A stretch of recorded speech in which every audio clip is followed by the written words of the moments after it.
할렐루야. 오늘 저희들 함께 읽은 갈라디아서 2장 15절에서 21절의 말씀을 가지고 갈라디아서 강의 8번째 시간 사람이 의롭게 되는 것은 이라는 제목으로 오늘 함께 은혜를 나누도록 하겠습니다. 저희가 갈라디아서 말씀을 나누고 있습니다. 갈라디아서 1장의 중반부부터 2장 끝까지 바울은 갈라디아서를 쓰면서 자기의 삶에 있었던 정말로 예수 그리스도의 위대한 복음의 은혜를 간증을 새 이야기를 전해주면서 갈라디아 교회의 성도들의 믿음을 다시 세우고 복음으로 살아가는 성도들이 되게 하는 기틀을 전해주고 있습니다. 우리가 지난 시간에 이 세 번째 이제 간증 요소인 안디옥 교회에 있었던 사건에 대한 간증의 이야기를 우리가 반을 나누었죠. 우리가 지난주 기억해 보시면 베드로가 이방인들을 구원하는 것이 하나님의 뜻이라는 것을 분명히 알고 이방인들이 놀랍게 부흥되어진 안디옥 교회에 기쁨으로 찾고 구원받은 이방인 계열 그리스도인들과 함께 격의 없이 허물 없이 장벽 없이 어울렸다가 예루살렘에서부터 온 그래도 이방인들은 적어도 할례는 받아야 되지 않겠냐. 유대인들 출신의 그리스도인들과 이방인 출신의 그리스도인들이 한 교회 안에서 신앙생활을 하려면 적어도 다른 건 몰라도 할례는 받아야 되지 않겠냐라고 주장하는 그리고 요구하는 사람들이 오니까 베드로가 정말 무기력하게 이방인들 출신의 그리스도인들과 교제를 끊고 뒤로 물러서는 일이 생겼고 그 모습을 본 안디옥 교회의 유대인계 그리스도인들도 이방인 출신의 그리스도인들과 함께 밥 먹는 것을 멈추었고 안디옥 교회의 지도자로 있었던 바나바 또한 베드로처럼 뒤로 물러서는 일이 생겼다. 그래서 사도 바울이 그 모습을 보면서 베드로 사도요, 잘못되었습니다. 그건 해서는 안 되는 일입니다. 아주 강력하게 책망하는 일이 있었다. 라는 말씀을 지난주에 나눴었는데 다 기억하고 계시죠? 네, 오늘은 이제 그 뒤에 후편에 관한 말씀입니다. 바울 사도가 베드로를 책망했는데 도대체 그 책망의 근거가 뭐냐 이겁니다. 우리가 사사로운 생각으로 책망한 거는 분명히 아니겠죠.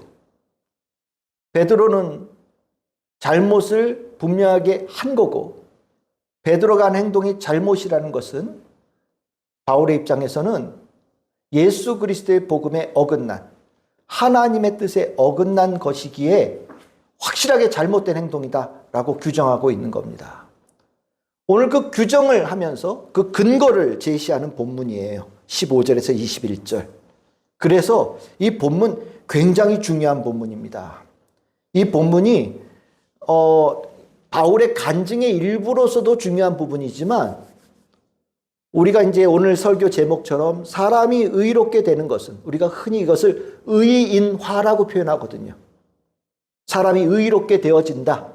그 의인화 되어짐의 교리를 설명할 때 핵심적으로 사용하는 본문이에요.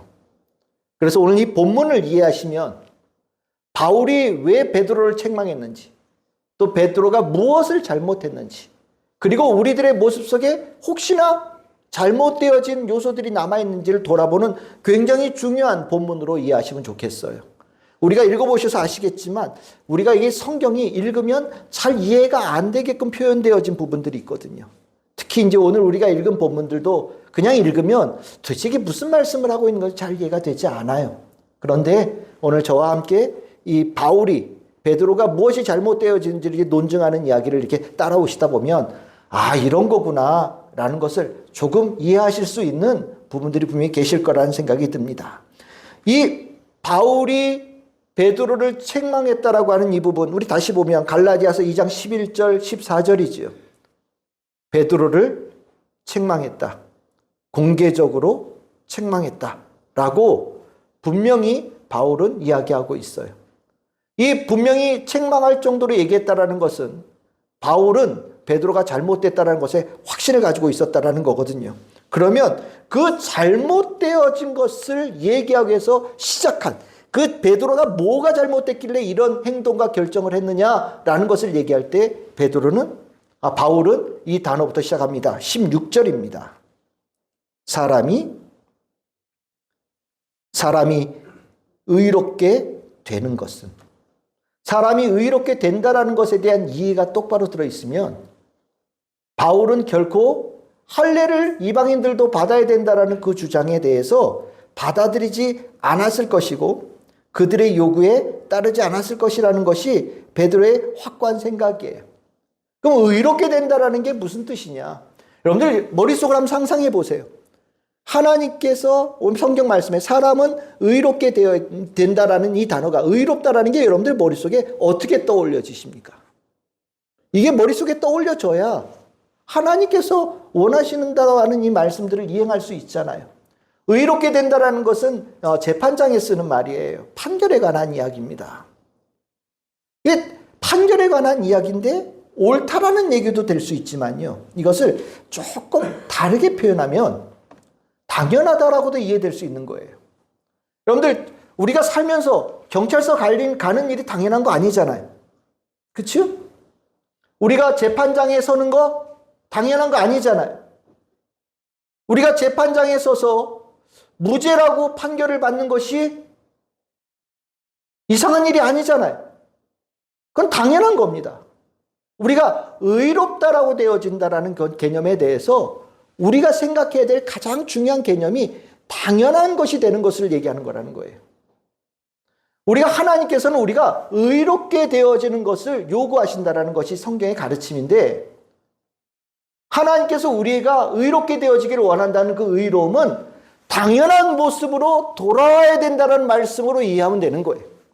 마땅히 있어야 될 모습을 너희들이 갖추기를 원한다. 이것이 의롭게 된다라는 거예요. 우리 잘 생각해 보면 사람은 이렇게 살아야 됩니다라는 얘기들 우리 많이 하잖아요. 우리가 익히 잘 알고 있는 것 중에 하나가 유교의 가르침이 있죠. 사람은 사람다워야 된다. 사람이 사람다우려면 뭐가 있어야 된다? 윤리가 있어야 된다. 네, 윤리가 있어야 된다. 그 윤리의 핵심이 뭡니까? 우리가 잘 아는 삼강오륜이죠. 강이라고 하는 것은 법칙을 얘기하는 거예요. 그러니까 세 개의 법칙이 있다는 겁니다. 그리고 오륜은 그 사람과의 관계에서 가장 기본적인 5관계 인간관계를 얘기하면서 그 법칙이 잘 운영되어질 때 이런 모습으로 나타나는 가르침이 유교에 있는 거거든요. 뭐 삼강오륜, 군이 신강, 신하는 임금을 따르는 게 마땅한 거예요. 그게 충이죠. 그래서 우리가 보통 다니다 보면 충신 이런 거 많이 얘기하잖아요. 그 법칙을 따른 제일 잘하는 사람인 거예요. 부의자강, 부모가 있고 자녀가 부모를 따르는 거 당연하다라는 거죠. 효자. 잘 사는 사람의 대표적인 모습이 되는 거예요. 부의부강, 지혜어미가 지아비를 따르는 거 당연하다. 그래서 여러분들 우리 가다 보면 열여비 뭐 이런 거 있잖아요. 예? 잘한 사람이다라는 거예요.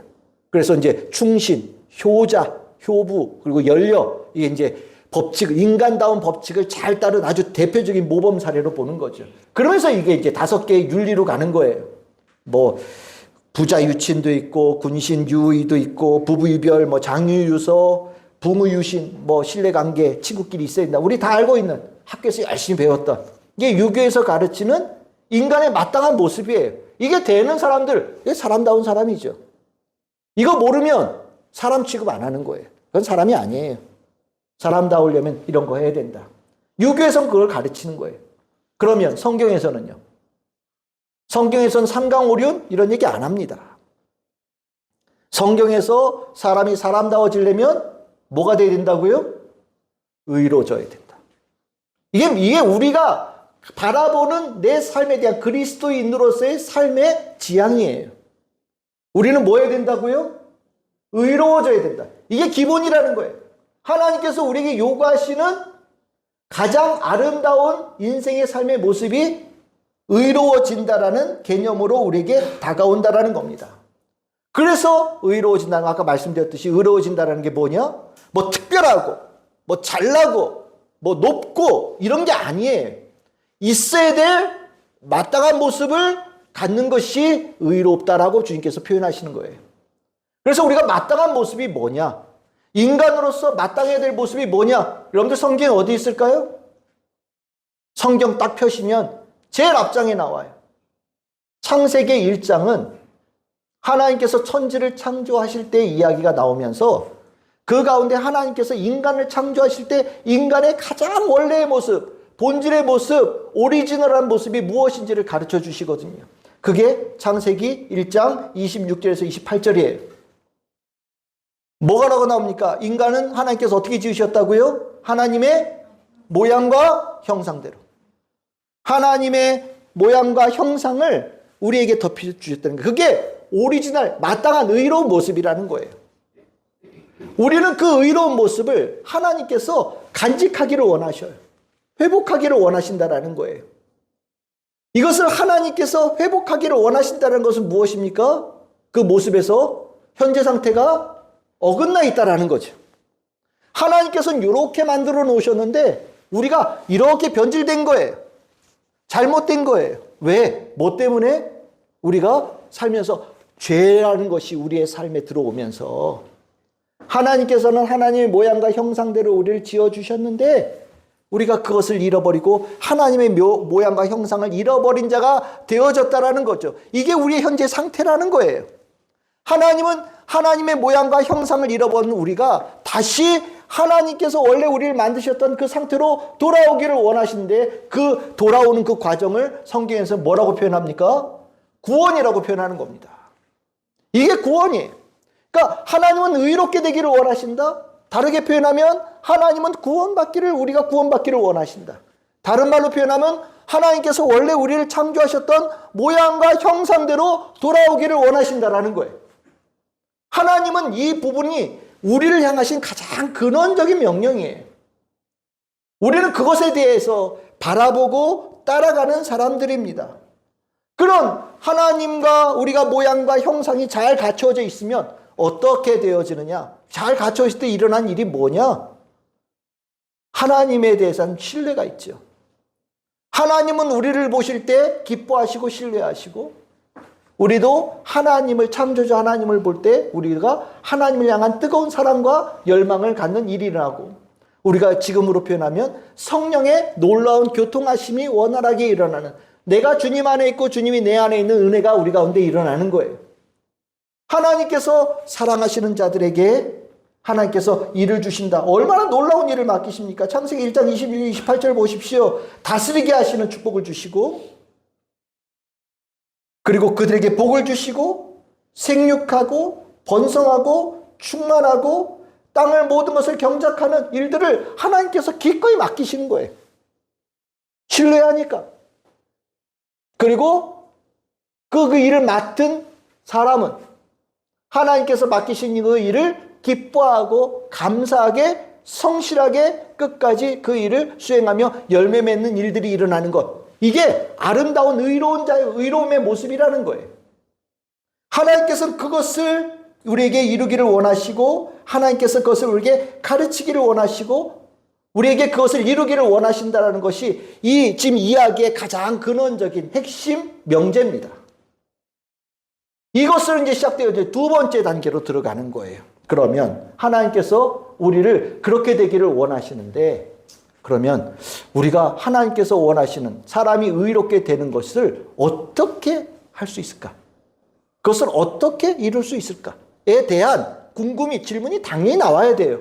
하나님은 우리에게 의롭게 되기를 원하신다라고 명령을 받았어요. 그럼 우리는 바로 그럼 어떻게 하지? 라는 질문이 나와야죠.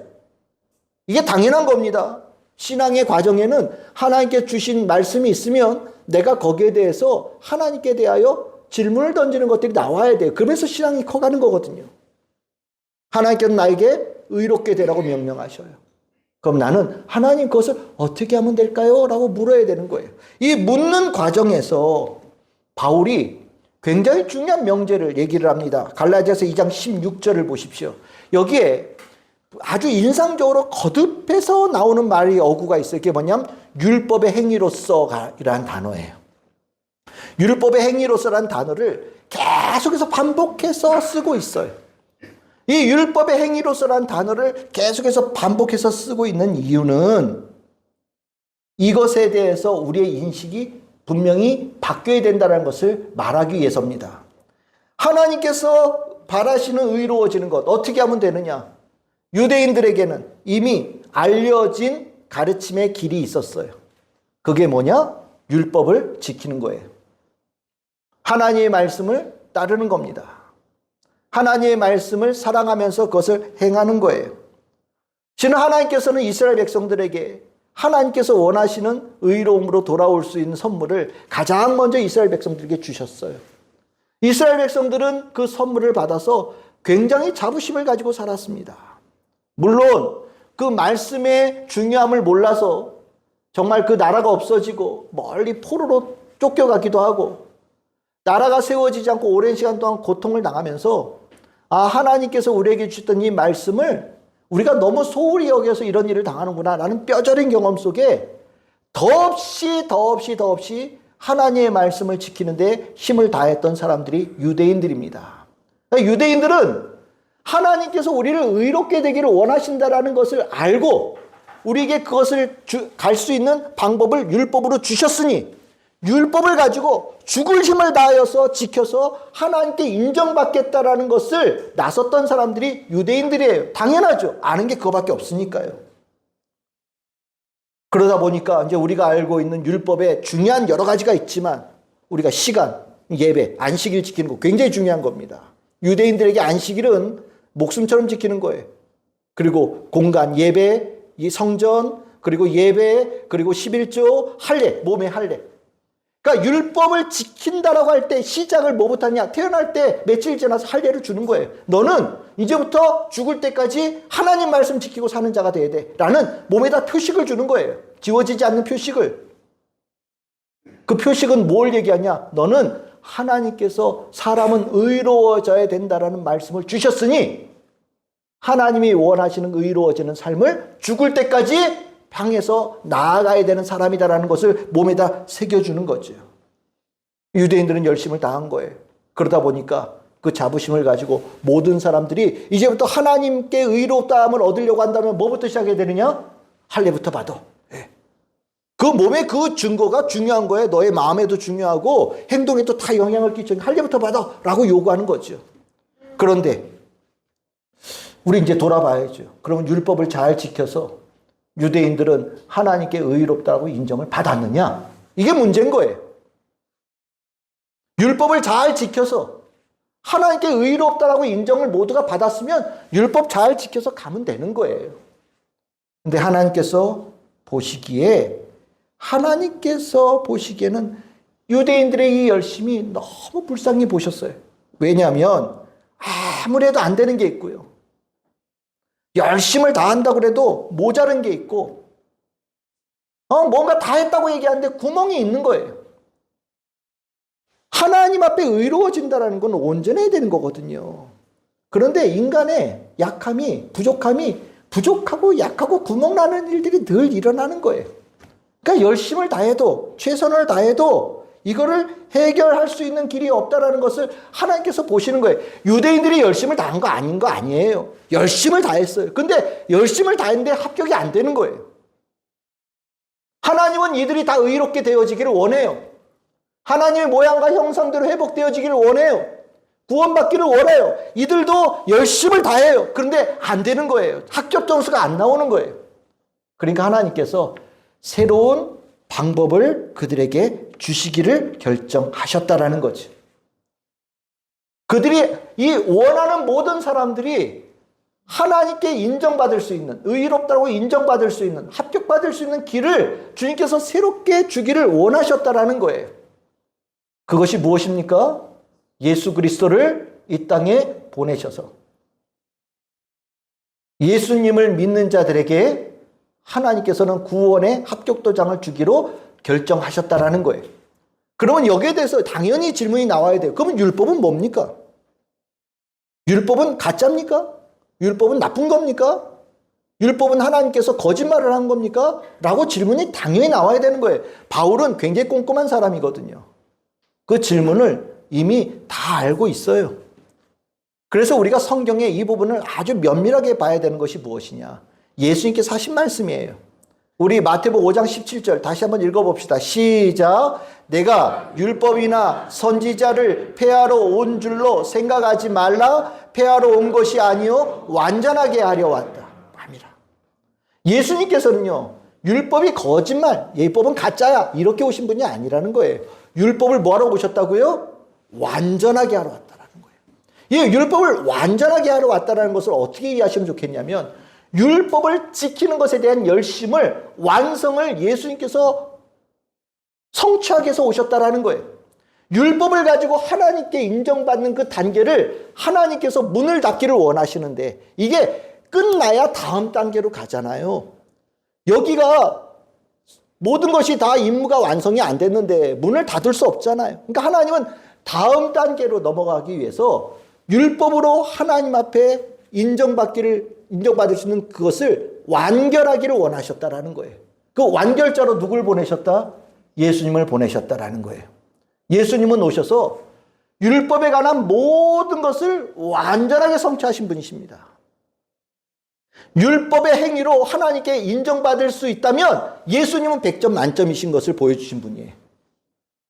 예수님은 이 땅에 오셔서 그것을 사셨다라는 거예요. 그것을 통하여서 예수님은 그 일을 함을 통하여서 사람들은 그 의미를 몰랐어요.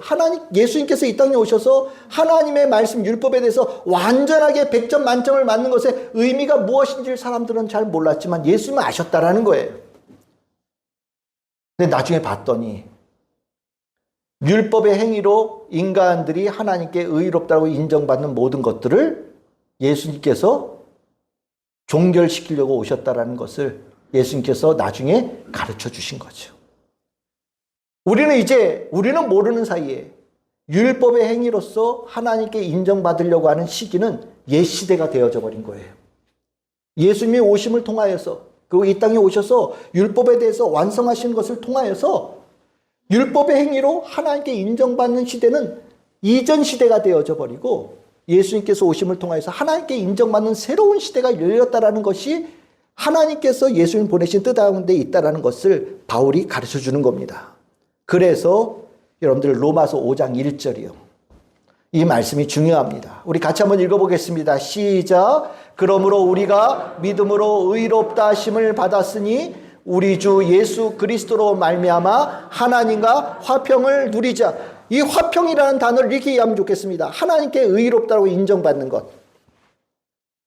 그 전에는 율법을 지키고 율법의 행위로서 하나님께 의롭다고 인정받는 시대였다면, 예수님께서 이 땅에 오심을 통하여서 이제부터는 예수님에 대한 믿음으로 하나님께 의롭다라고 인정을 받는 시대로 바뀌었다라는 거예요. 이게 로마서 5장 1절의 위대한 선언입니다. 그러니 계속해서 율법의 행위로 하나님께 인정받으려고 하는 이 모습은 옛날 방식을, 옛날 표준을 따르는 거라는 거예요. 지금 시대는 그런 시대가 아닌데 과거에 여전히 머물러 있는 상태가 되는 거예요. 유대인들이 그렇게 사는 거죠. 그런데 지금 바울은 이 책망을 누구에게 하고 있어요? 베드로에게 하고 있는 거예요. 베드로, 당신 예수님 믿잖아요. 예수님이 이 땅에 왜 오셨는지 아시잖아요. 예수님께서 이 땅에서 무엇을 보여주는지 당신 알잖아요. 예수님께서 이 땅에 오셔서 이방인들도 예수를 믿는 모든 자들에게는 구원의 문을 활짝 여셨다는 걸 베드로 당신은 알지 않습니까? 그런데 왜 옛날 방식으로 돌아가서 여전히 율법을 행위를 통해서 하나님께 의롭다라고 인정받기를 갈구하는 자들의 편에 서가지고 그들이 잘하고 여전히 그것이 유효하다라고 마치 당신이 인정해 주는 것처럼 그렇게 합니까? 바울이 강력하게 책망하는 거예요. 여러분들, 이 책망은 우리가 잘 이해해야 돼요. 왜? 우리가 이런 모습으로 살거든요. 우리가 여전히 예수 그리스도의 복음을 가지고 믿어서 하나님께 구원받는다, 하나님께 의롭다함을 인정받는다는 이 의미를 헷갈려 해요. 믿음보다 여전히 내게 익숙한 행위의 모습을 가지고 하나님께 인정받으려고 하는 욕구들이 우리에게 살아있다라는 거예요. 우리에게 있는 본성과 같은, 관습과 같은 이 습관을 우리가 계속해서 가지고 있어요. 그러다 보니 어렵고 힘들어요.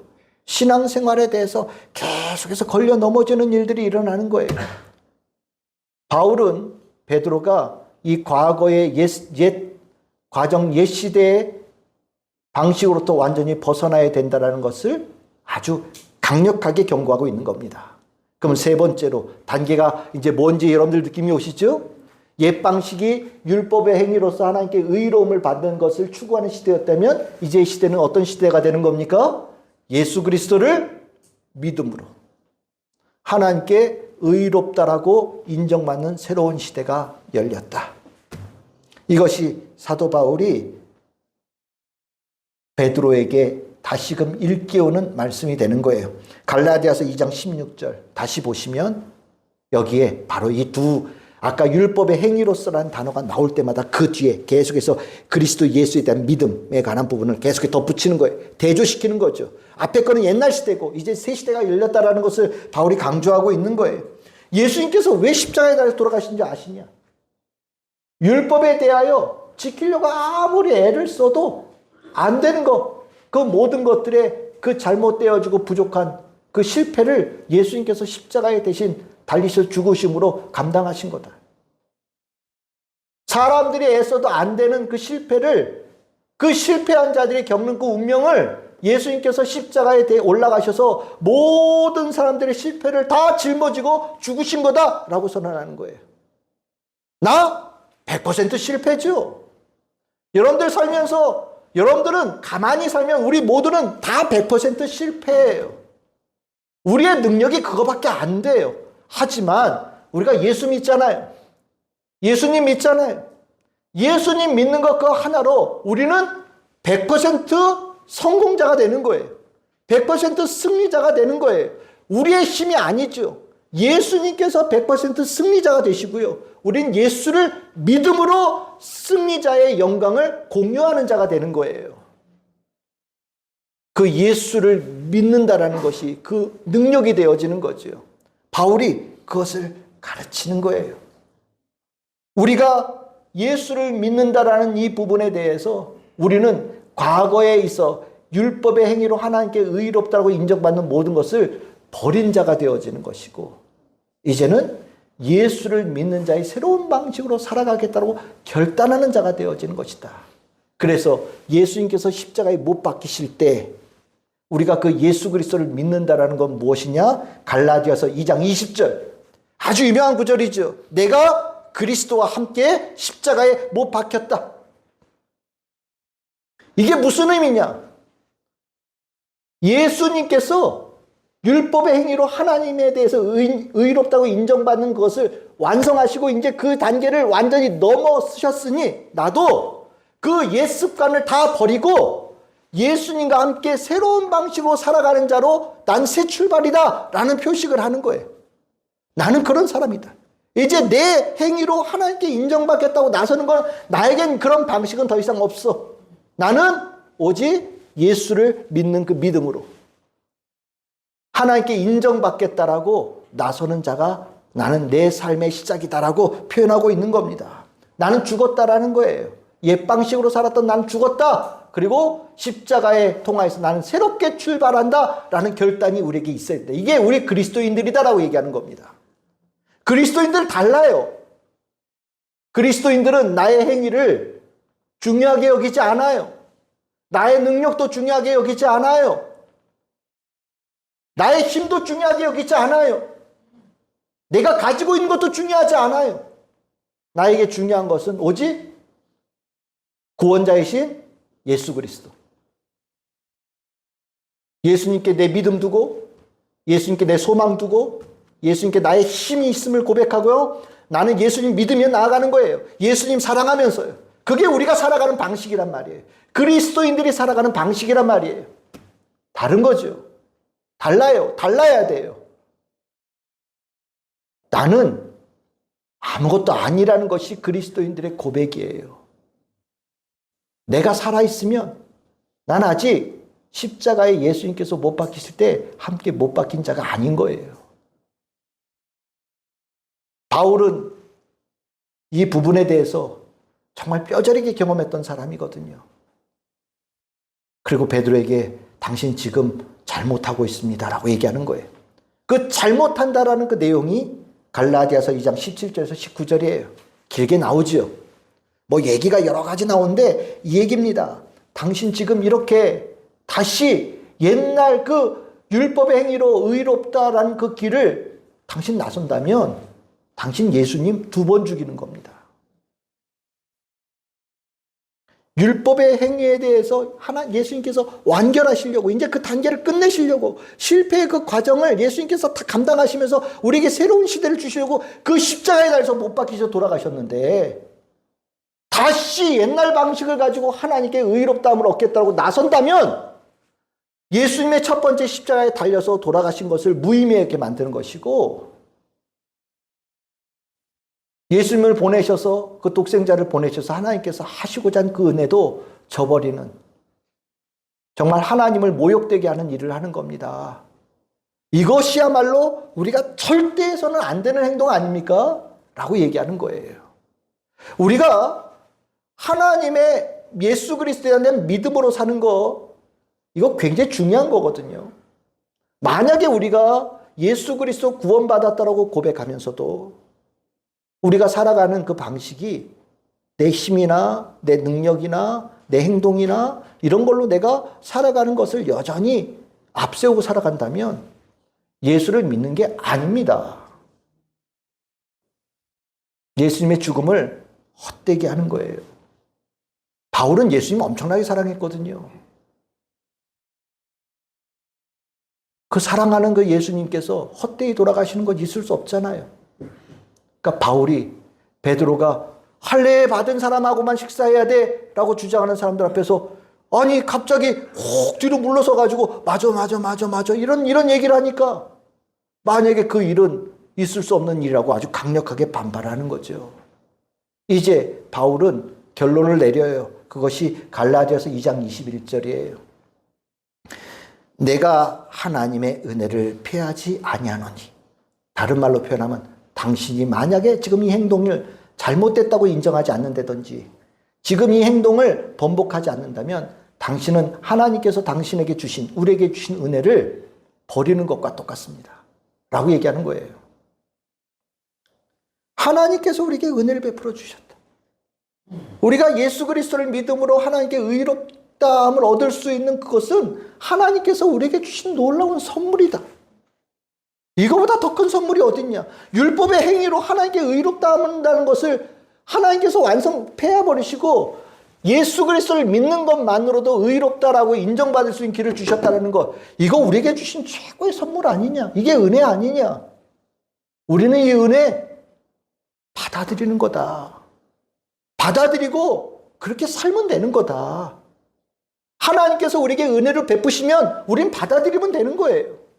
주시는 은혜대로 내가 받아서 그 은혜대로 살면 되는 거예요. 우리가 그 은혜대로 사는 것을 뭐라고 표현하냐? 믿음으로 산다라고 표현하는 거예요. 하나님께서 나에게 은혜를 주셨어요. 내가 다 이해하지 못하는 은혜, 내가 감당할 수 없는 은혜를 나에게 베풀어 주셨어요. 예수님께서 십자가에 돌아가신 것도 은혜지요. 감당할 수 없는 은혜예요. 그 은혜를 우리는 어떻게 하면 돼요? 받아들이면 되는 거예요. 아멘으로 받아들이면 되는 거예요. 받아들이면, 그리고 받아들여서 그렇게 살면 된다. 그런데 은혜를 못 받고 이게 옳은가? 틀린가? 맞나? 아닌가? 고민하면서 옛날 거하고 두 개를 계속해서 만지작만지작거리면서 이렇게 해야 되나? 저렇게 해야 되나? 고민한다면 하나님께서는 은혜를 주셨는데 은혜 못 받는 가장 어리석은 자가 된다라고 얘기하는 거예요. 우리는 하나님의 은혜로 이 자리에 있는 줄 믿습니다. 모든 것이 하나님의 은혜예요.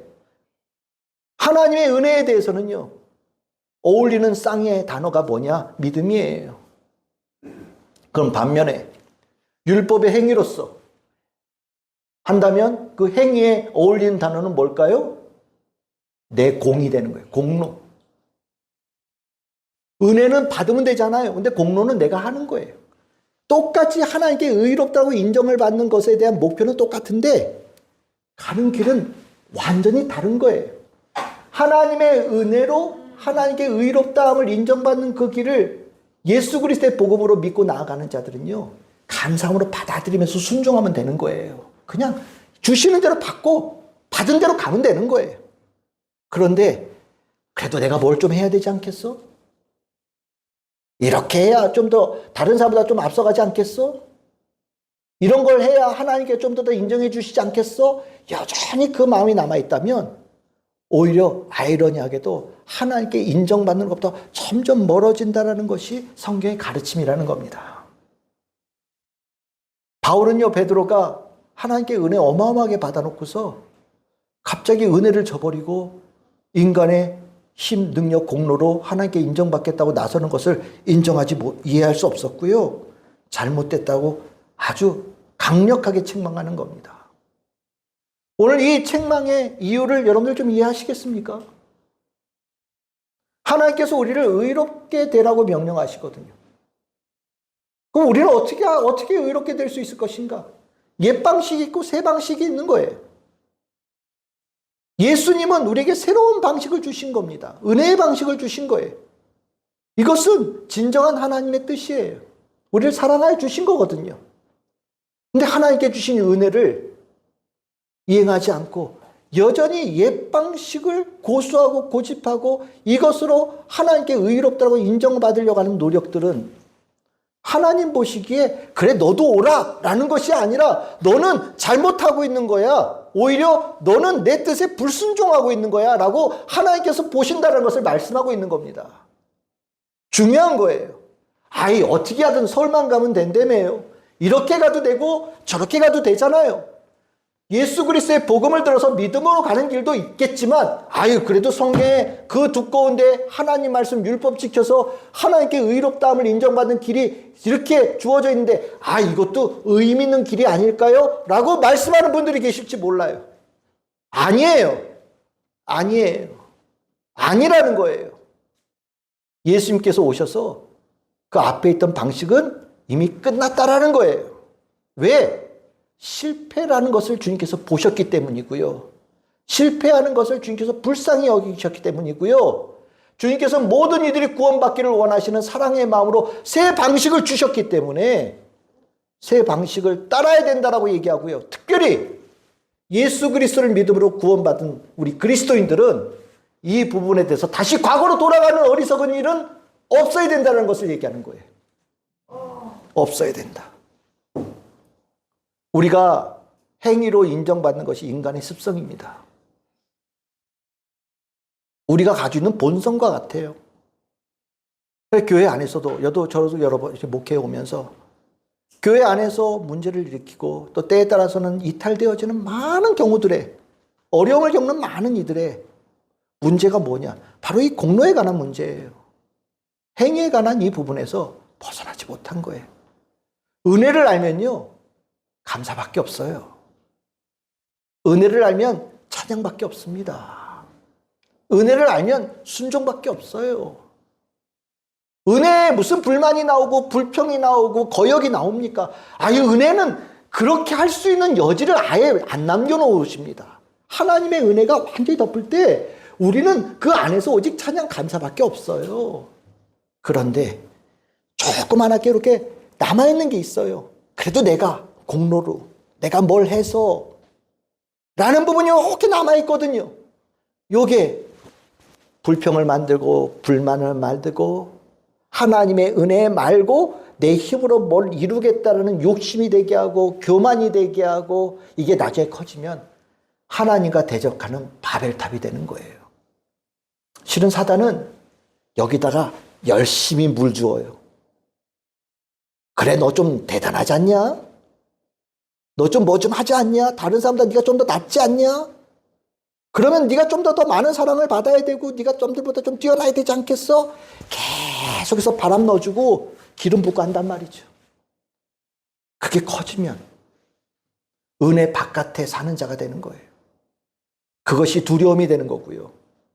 베드로가 이렇게 뒤로 물러서는 일들이 일어나는 거예요. 우리는 은혜로 사는 사람들입니다.